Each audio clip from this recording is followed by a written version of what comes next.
Hello, friends. Just something on my mind today. Of course, there's always something on my mind.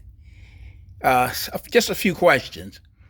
If you had an opportunity to be totally healthy today or to be hospitalized on a ventilator or to have died, what choice would you make? Because as you go out just to shop meaninglessly, um, to maybe go to the barber shop or get your hair done, or just to go out to have a drink, or some of the things that you're doing today, you're answering those questions. What would it be like for a year from now if some of the those trivial things have cost you your life? Or let's expand the question. Suppose you are asymptomatic and have COVID, and you go out with other friends and family, and they become infected, and and they don't have a choice. And a year from now, some of those would have perished or have recovered after going through weeks in the hospital on a ventilator. No one likes these kind of questions, but this is the reality of what we're facing. And in spite of all of the noise that's out there in the universe, at some point we have to make a personal choice to be accountable, not only for our lives, but the people that we say that we love. What difference does it make if you stay home for the next few months and only go out when you have to, or that you practice social distancing for real, you use your mask for real? What, just for a few moments or in time and space, a few months. And I get anxious to get outside. If you see the background, I'm at church. I function in my thinking, in my talking at church, and I leave home with my mask and my caps, and I do what I need to do, and then I go back home. Um, but have you given any thought to the reality of some of the frivolous decisions you make? Not all of them, but the ones that could cause you and your coworker or your loved one to no longer be able to walk the face of this earth, or to spend weeks in a hospital where you are unable to uh, see a human being other than by FaceTime.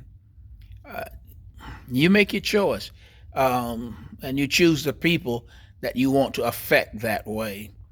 So whenever you see them and they're practicing social distancing, and you said, "I'm gonna give you a hug anyway," what do you think you're actually saying? Now I know myself, and I know you, and your heart is in the right place, but your heart and mind have to align because people's lives are at stake. You will never be able to live down the fact that you were asymptomatic and went and hugged somebody who clearly was trying their best to practice social distancing, and they were infected by you. So let's just give some of these things some hard talking. Let's not get so blown away by being cooped up in the house that we just need to go out and do those things. Just think it through. Be very prayerful and very careful. Listen, do you have insurance? Does anybody in your family know where your insurance papers are? Do you have a will? Do you have anybody who is a power of attorney, a medical power of attorney? If you were to be in a hospital and unable to make decisions, who's going to make those decisions for you? If you were to die, do you have a will, or do you have instructions as to how to go about either your funeral, which would not likely happen now, would there be a small gathering, or cremation, or whatever else? Are you actually prepared for your loved ones? Do you know their names? So if there was an obituary and a program, do you know who is really to be listed on there? Could you go down and do an obituary today and know all the names of the people that you want to list, the correct spellings, uh, who would you want to oversee or officiate? What do you plan your own funeral? Take some time. I know this is not an easy subject, but if we're going to play with death, make it easy on the people you leave behind. Just go ahead and do those things, and make sure you do them today. And then you'll say, well, Brother Dublin, I'm just not going to pay that any attention. But that's too many people who, my wife is a licensed funeral director. I've been in ministry for 35 years. So, and then I have my own family. So I know what it's like when people are left behind to pick up all those pieces. And then you have to have a GoFundMe page when you went out and had your fun and spent your money on other things, but there's no money to bury you or cremate you. You don't want that to happen. Don't let that be your legacy. So I'm saying all to say, to give some thought, life is worth living. It has all of its trials and tribulations. People get on your last nerve, you get on their last nerve, all that other negative stuff. But at the end of the day, life is worth living. And there's no reason to say that God took you out of here or that it was your time, when in fact you did not take the cautions and precautions. You just did not do what you needed to do. Don't let that happen. Don't let that happen to your family and friends. Encourage everybody to social distance, to wear their mask. Encourage everybody to wash their hands and to use the disinfectants and do the things that need to be done for a little while. And then we can get back to whatever will be, or get to what will be the norm.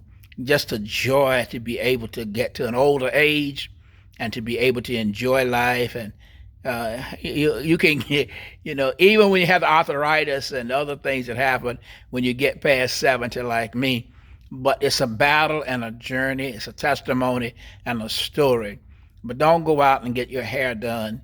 Go to the barber shop or go do any of those things where they don't practice social distancing and you both end up dead. I mean, let's keep it straight and let's keep it real. And go ahead and plan your funeral. If you feel like you just can't do this, and love your family and friends enough to make sure that everybody's spelling your name right. They know what your real name is. They know all of those things so that it can be a smooth transition. And maybe do a parting video so that when they're crying and grieving and wondering how you left so early, that you made a choice to do so. God bless you. I hope and pray that you will make the best of today.